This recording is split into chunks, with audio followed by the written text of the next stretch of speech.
I'm not a fan of brand advertising. You're not? No, not even a little bit. You earn your brand, and your brand captures an identity based off of your execution, right? What do you mean to your customers? Right. That is your brand. You know, but the customers do. The customers define your brand. If Right. you're trying to show pretty pictures and people running on the beach and all this, and you're kind of, virtue signaling to your business, that's typically a waste of money. Entrepreneurs tend to think, okay, I'm hiring this amazing marketing person, and he or she is going to know what to do. Yep. And then they tell that to their investors, because that's typically why they're hiring a marketing person. And they say, oh, this person's amazing. Our next quarter is going to be great. And then it's not. Then they go to the next marketing person. Totally. Then they're in this hamster wheel again, and they're screwed. And it's the also same relying on other people. Well, yes. And that's the whole thing, right? You've got to be able to solve the problems yourself. Self-reliant. Now, at some point your business gets bigger and you have to learn how to do a lot of other things. When you go to 5 people, it's one thing. You go to 10 or 15, it's another challenge, as you learn how to manage and deal with people. But at the same time, if you're not great at your core competency, how are you going to train those people? Right. How are you going to know what the goals are for the organization and how to communicate to them, how to do what you need them to do? Right. But every entrepreneur goes through that terror. Right. I've gone through it. It's like, oh shit, can I do this? Right. Or am I smart enough or good enough or talented enough to do these? Self-doubt. Yeah. I mean, we all have imposter syndrome. I still have imposter syndrome. No way. Oh, hell yeah. You walk into a circumstance, I'm like, and there's named people that names anybody would recognize. Yeah. And I'm like, what the fuck am I doing here? No way. Oh yeah, all the time. Yeah. Who would you be intimidated by? I'm not going to get name names, but yeah. But there sure. are people that you sure. Yeah, for sure. Yeah. Really? And it's not like an Elon Musk or whatever. It's just somebody who has domain knowledge. Like if I'm sitting in a meeting and we're discussing artificial intelligence. Yeah. Like I understand artificial intelligence and I've done a lot of reading, so I have a good grasp of it. But this person has created neural networks and models that, have a billion parameters, things that I wouldn't even know how to start to do. Yeah. I can understand the conversation. Right. The concept. Right. Even. Yeah. But I'm not going to know operationally how to execute on it. Right. That's just scary. It is scary. Because you're afraid that, okay, did I read enough? Right. Because they're living this day to day. Yeah. And I'm never going to catch up and know this day. Sitting down with the Mavs, with Jason Kidd there. He's forgot more about basketball than I'll ever know. Right. And so you just, it just. But you're his boss technically, so yeah. But maybe he can teach you on the side. I don't know. Yeah, but I can read and learn and add the value that I add, for analytics, et cetera, whatever it may be. But yeah, everybody's going to have that self-doubt. The question is, what business are you in? Because a lot of companies don't even know. Yeah. Like when I got to the NBA, they thought they were in the basketball business. I know, but you changed that whole team around. Well, it's not just a team, right? The NBA, the NBA used to think they marketed basketball. Oh, that's true, yeah. But, I sat there with them. I said, okay, name the last game you went to and tell me what the score was. Nobody remembers unless it was just a big game. Right. Right? Name your favorite dunk or shot. No one remembers anyone. Right. Now tell me who you were with. And everybody knows. Everyone remembers that. Do you remember the first game you went to with your parents, your aunt, your uncle, whatever? Yeah, you're going to remember. The emotional part. Yeah, because that's why you go, because it's the one place you can scream and yell. Yeah, and you do. Yeah, and I do, right? But where else? You're not going to see me yell here or there or whatever. But when you go to a game, it's true. If you feel that energy and everybody knows they're part of the entertainment, right? Because you're yelling defense, defense, and that ball's in the air for a game winning or losing shot, and everybody's holding their breath. Yeah. And if it goes through, you're high-fiving and hugging people you've never seen before in your life. So true. That's what makes going to a game special, feeling that energy. And they thought it was about, who has the prettiest jump shot. Yeah. You're right. It's all about the emotional part. It's all about the emotional attachment, because that's what sports are. And that's what makes sports different than any other business. And I had to explain that to him. It was just like, when Apple, which has the biggest market cap in the world, has a great quarter, they don't throw parades in Cupertino. No, they do not. Right? When the Lakers or Mavericks or whoever win a championship, the whole city goes insane. It's so true. That's unique to sports. And you have to recognize, what business are you in? Basketball is the platform, but emotion and entertainment is what we sell. So how did you turn it? So you bought the Mavericks, by the way. I mean, By the way, great investment for Yeah, it's you, turned out to be right? good, yeah. It's really good. What, 285? You bought it for 285 million, and now it's worth like 2.5 Oh, it's worth a billion. lot more than that. How much now is it worth? Like 4? I'm not going to sell it, so it doesn't why matter. would you? I mean, yeah, you're not going to sell it. But I'm just curious. It's all sports franchises It turned out to be undervalued, yeah. still is, in my opinion. Yep. I mean, that's pretty amazing, though. It's crazy. And that's you bought it purely on just passion for Just basketball. because I still play pickup. You know, I mean, so that tells yeah. you, you know, I can go out before the game starts and just get up shots, you know, on my own court, you know, my own arena. That must be so. Would you ever, when you were a kid, did you ever think that Oh, was hell no. ever going to Hell happen? No, Like, never in my wildest dreams did it ever cross my mind. It really didn't cross my mind until after I sold my company and had enough money, and it was like, now oh what? shit, yeah, now I can put my money where my mouth is. But you were smart then. Can you explain why? Like, how did you even think? Because you got, when Yahoo bought broadcast.com, that you got it in stock, right? Yeah. And you hedged it or I hedged something? it, yeah. What does that even mean, to get it into cash? So like, it was a public, you know, when we got sold to Yahoo, we were a public company who Yeah. paid us in stock. And because Yahoo also was a public company, you could sell options on it. So Right. I could sell calls, which gave up part of the upside, but allowed me to buy something called puts, which protected my downside. Wow. And so I sold calls, bought puts, that's called a hedge. And I did it for my entire position. And it was, Wow. And when the whole, you know, bubble burst for the .com era, you know, I actually made more money. And so, yeah, it's been called one of the top 10 trades of all time. of all time. Yeah. Because that like changed your entire life. Well, of course. I mean, Like- because there were a lot of people who made a lot of money in stock and on paper No and kidding. just saw it all disappear. If it wasn't for that, like that You little wouldn't know who I decision am. point, Yeah, you wouldn't know who I am. I would never know who you were. Like you sold the first one for 6 million or Yeah, something, like yeah. which is not Which is nothing, great for which a is great. 29, 30-year-old, right. Right, like- but it's not, you know, It's not billions Yeah. of dollars. Like, Yeah. and then like you bought this company, you bought the Mavericks from. How did that happen? From Ross Perot? I or was, something? yeah, he didn't care about basketball. It was a real estate deal for him. Right. But I was a season ticket holder and somebody connected me, and like in less than a month, I bought it. And That was like Jerry Buss. I'm sure you've been seeing Yeah. Showtimes. Yep. that's amazing. Similar story. And so, do you go to all the games? Unless my kids have something. Yeah. Don't the kids also want to go to? Well, now they're probably, are they as obsessed with it as you are? Or My no? my son is becoming more and more so. My middle daughter likes it. My oldest daughter, it's Couldn't just care less. yeah, just social. Yeah. Yeah, just for the social part. Yeah. That's amazing. So basically, right now it's the basketball and it's Cost Plus. Those are the two biggies. Well, that Cost you- Plus basketball, you know, except for free agency, basketball kind of runs itself. Yeah. Were you at Summer League just now? Yeah, so I was there. Yeah. And I do it because I love it, right? Right. Well, yeah. Why do people go anyway? Like your level? Like, are they just going to see the players and all that yeah, well, it stuff? just depends. For me, I just like basketball. Well, yeah, you're a different story altogether. But yeah, you know, you've got to recruit and you've got to identify talent and all that kind of Yeah. stuff. It's just like hiring programmers or hiring videographers Right. or hiring producers or whatever. But you just like love it so much. Yeah, that you no, go. I enjoy it. Yeah. Yeah. Wow. So what was the other? Okay, wait. I lost what I was going to say to you. Hold on. I think that's basically. Well, where were we before I talked about the Summer League, the thing, You're talking about The- Yahoo thing, but no, not the other thing too. What was the other thing I was going to Just ask about you? entrepreneurial stuff. Just entrepreneurial stuff. I don't even remember what I was going to say. Do you have anything else you want to say? What were we talking about? Entrepreneurs. We're talking about entrepreneurs, failure. I mean, habits. I have a question. Sure. sure. So for the This is Amir. you talk- Yeah. this is Amir. I know. I know. I it's saw good. Shark Tank. I got to put that over there. Yeah, exactly. What was the you question? talked about like these companies not raising or not advertising and making margin. That's what you talk about a lot. Is like, what's your margin? Forget about the top line. Obviously, with like Facebook and Instagram, there's been an opportunity for companies to scale using ads.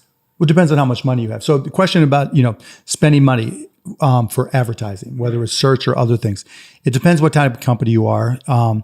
You know, I think for most entrepreneurial companies, particularly startups, that you have to know what sells your product. Now, if you're just trying to get scale and you're selling it direct to consumer, you're probably going to have to advertise unless you find a better way to do it virally, right? But you have to know what sells your product. Like with Alyssa's, you know, it's I love that you always use her. yeah, it's easy, right? Yeah. Cost plus drugs, it's easy. It's easy. Right? Yeah. You know, we have another company, Wild Earth, which is vegan dog food. It's harder because you have to explain it. Yeah. The education piece is. Yeah, so there's an education piece. But Yeah. the challenge now is because of the changes Apple made to privacy, getting a return on advertising spend, ROAS, is much more difficult. Yeah. And so you're having to become a lot more innovative in how you sell your products. in streaming products, whatever it is, you've got to find what the most cost-effective way to go is. Now, part of the challenge is that learning process. So I'm never a fan of spending a boatload. I'm a fan of test a lot. Yeah. Test and retest, test and learn, because it always evolves. And spending for search engine advertising or Facebook ads, whatever it may be, YouTube, you're competing with everybody in your category. And that's getting the price higher and it's getting the returns lower in a lot of respects. So you've got to understand what the compelling aspect is for people to say yes. Yeah. What is the path of least resistance for you getting someone to say yes? And you don't want to go all in. And the other thing I'll say for startups is I'm not a fan of brand advertising. You're not? No, not even a little bit. You earn your brand, and your brand captures an identity based off of your execution, right? What do you mean to your customers? Right. That is your brand. Let the customers do. Let the customers. Yeah, the customers define your brand. If you're trying to show pretty pictures and people running on the beach and all this, and you're kind of virtue signaling to your business, that's typically a waste of money. Now, unless you're Pepsi or Coke or whatever, and and then the other thing that I see a lot of companies make mistakes in, they hire a marketing or finance, whatever, and they just do MBA 101. Yeah. Right. This is what I learned in finance or entrepreneurship or my MBA classes. So this must be what you do. Right. No. Right. Context matters a lot. What's your competition doing? How do you differentiate yourself? And you always want to focus on your differentiation.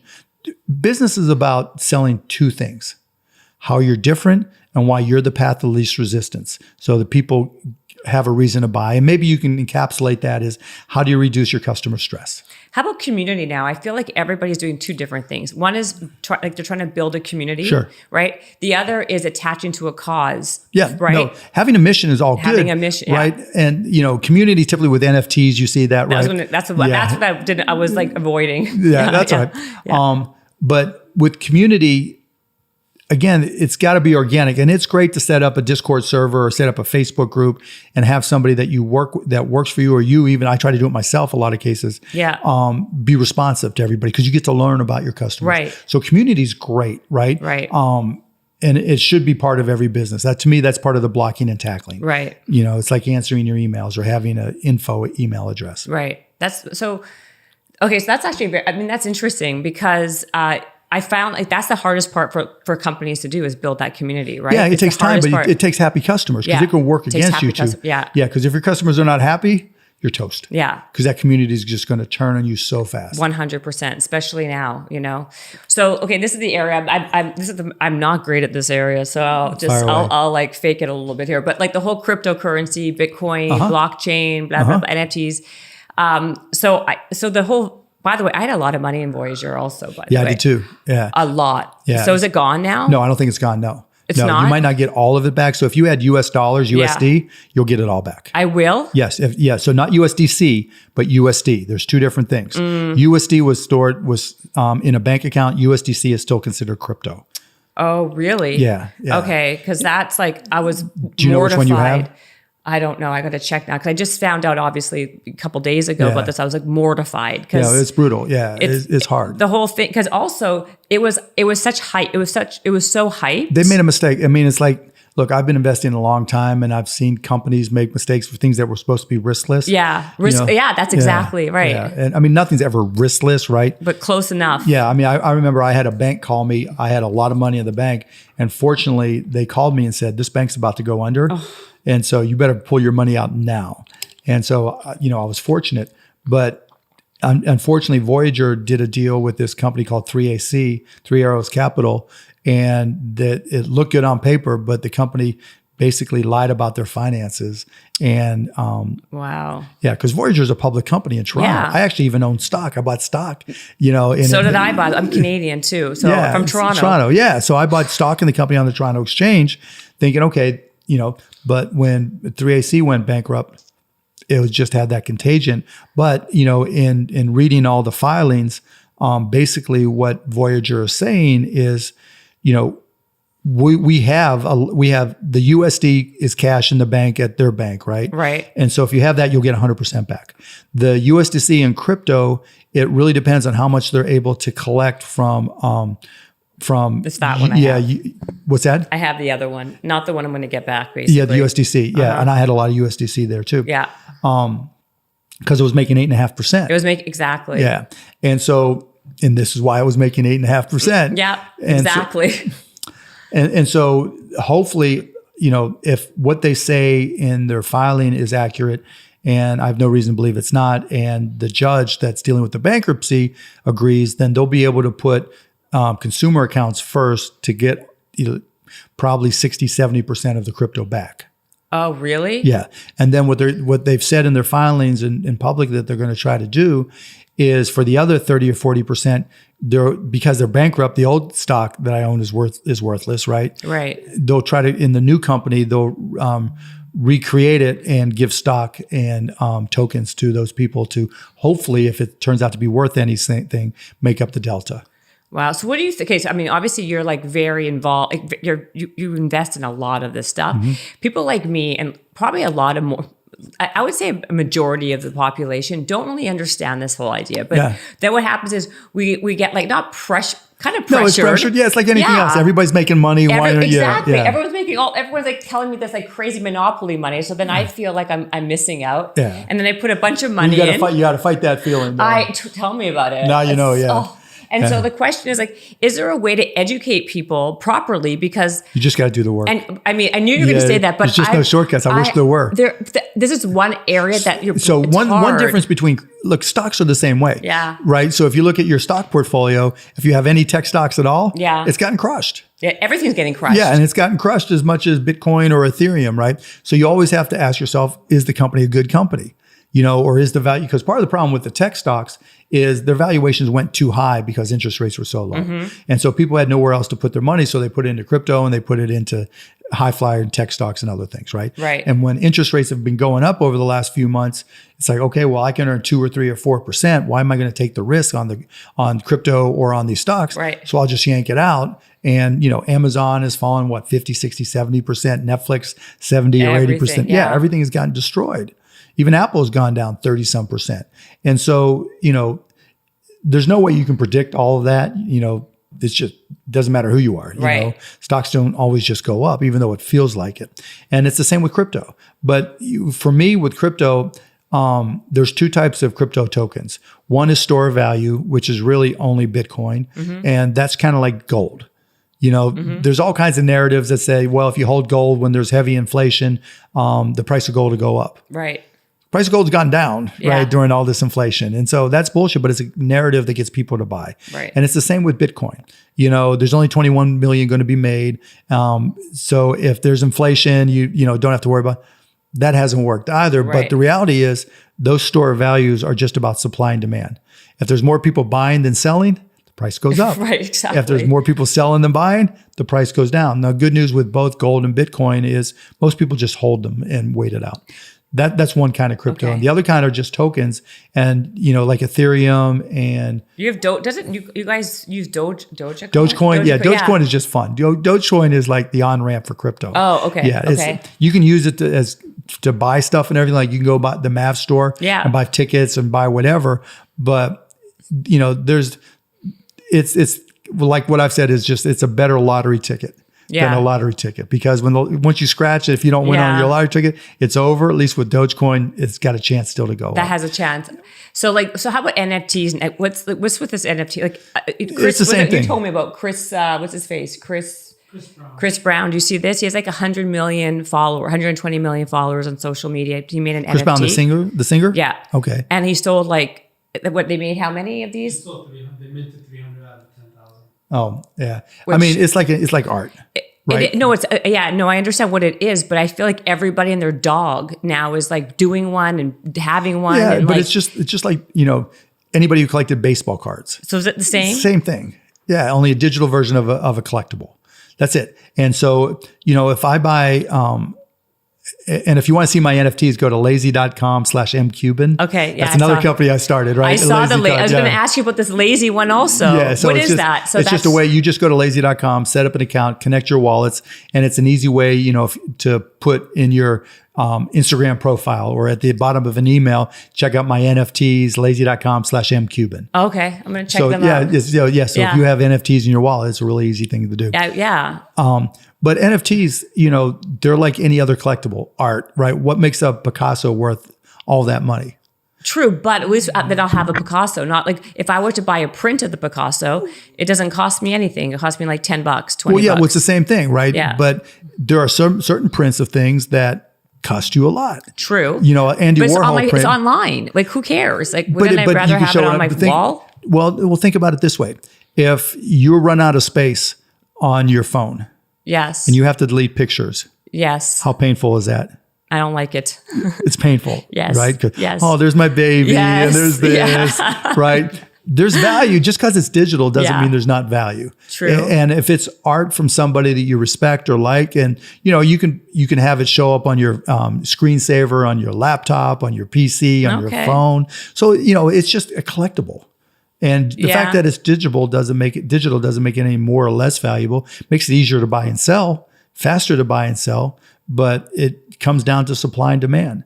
If nobody cares about Picasso, true, that Picasso is going down in value. Like, are you buying? How Snoop bought some area in Metaverse and the Webverse? No, I think that's a joke. Yeah. What is this? In the Metaverse, if you can get people to go there, and that's a place to, congregate and hang out with your avatar. And I look at... Do you understand why it's so complicated? Yeah, I get it. And this Second Life and other places like that have been around forever. It's just that the technology is advanced. Yeah. But the idea of, buying digital real estate in the Metaverse and thinking it's going to appreciate for some reason other than just, convincing somebody else to buy it. Yeah, I'm not sold on that. So you're not doing that. So what's the next wave? Like, what's the next thing we should look for? Well, it'll be crypto, right? There's artificial intelligence, but that's way too complicated. That's a whole nother beast. But that's all happening. Like, everything is for sure. Yeah, AI is driving a lot. Yeah, but and that's one of the things you're really big in. You're right. Yeah, you're investing because you got to know it. Yeah, because I've got to know it for my companies. Yeah. But with crypto, it comes down to utility. Yeah. Right. So like with the Dallas Mavericks, if you go to a Mavs game and you scan your ticket before the end of the first quarter, for every game we create a unique NFT, and you get it for free. You don't have to buy it. You get it for free. And if you go to mavscollectibles.com, you can see what we have there. And once you've scanned your ticket in, you go to Mavs Collectibles, it'll be there waiting for you. You don't have to create a wallet or do all this other stuff. And you can buy them and trade them and sell them or, whatever. But whoever goes to the most games or collects the most, we'll give you free tickets to a preseason game, right? And we don't say in advance what we're going to give you, right? Fun. Yeah. We just try to reward you based off of what we see in the market and all that. So sometimes, like in this case, an NFT is a reflection of something you've done. Yeah. And in our case with the Mavs, you've gone to a game and we want to reward that. And so, by whoever had the biggest collection, I think we sent them a special jacket. And just stuff like that. Yeah. That we don't say buy this so you can get a jacket. We say, this tells us your fandom because you're going to games, right? Because that's the behavior we want to reward more than anything. Wow, exactly. Going to games and even watching a game, So that's one element. And then there's other utility.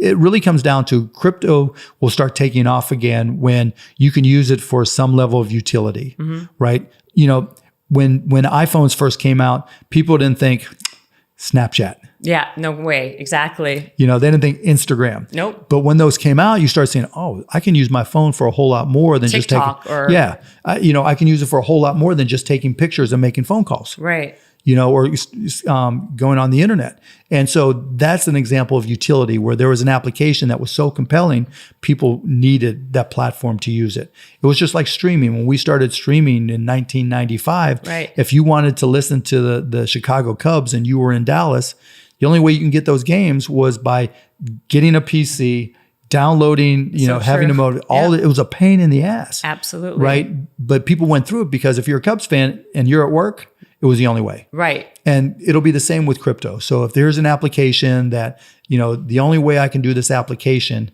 then that's what it's going to take. And when that happens, you'll see crypto go boom again. Wow. hopefully sooner than later, no right? Kidding, right? Like, no kidding, from your mouth to God's ears. And then one other thing about, well, actually, I wanted to ask you this only because I was curious when I was like doing all this research. How are you able to get into Indiana without finishing high school? Because I was taking college classes. So don't you need to have like a high school, Yeah, diploma? so when I dropped out, I went to the University of Pittsburgh, took classes there, and they let me take those classes and apply. That's how you did it. That's how I did. And then when I got to Indiana, I snuck into a graduate level statistics class, got an A in it, and they thought I was in the MBA program when I was 18. And I just kept on taking MBA classes, and I was even tutoring people. It was insane. Oh my God, that is so cute. Like, what, you're so sly. What's your favorite book Fountainhead, right? Yeah. Okay, that wasn't easy. I shouldn't have said that. Well, I should pretend I didn't. And that doesn't know. mean like I'm a big Ayn Rand advocate or anything. I just like I loved Howard Roark, though. Yeah, well, that's the whole thing, right? Howard Roark is just a big old fuck you guy, right? I love him. Yeah, so that's why. That's right. Okay. Other than that, what's like your favorite business book besides yours? Yeah, How to Win a Sport of Business. Yes. My little plug in there. It's like 65 pages. Yeah, it's easy to read. It's more like a pamphlet than a book. Yeah, I want it to be really easy to read and motivating. I don't know, probably you read always so much, so you have. Yeah, always the last book I read, typically. Signal and Noise, which is a book about statistics, was good. Fun. The Master Algorithm, which is about AI, was good.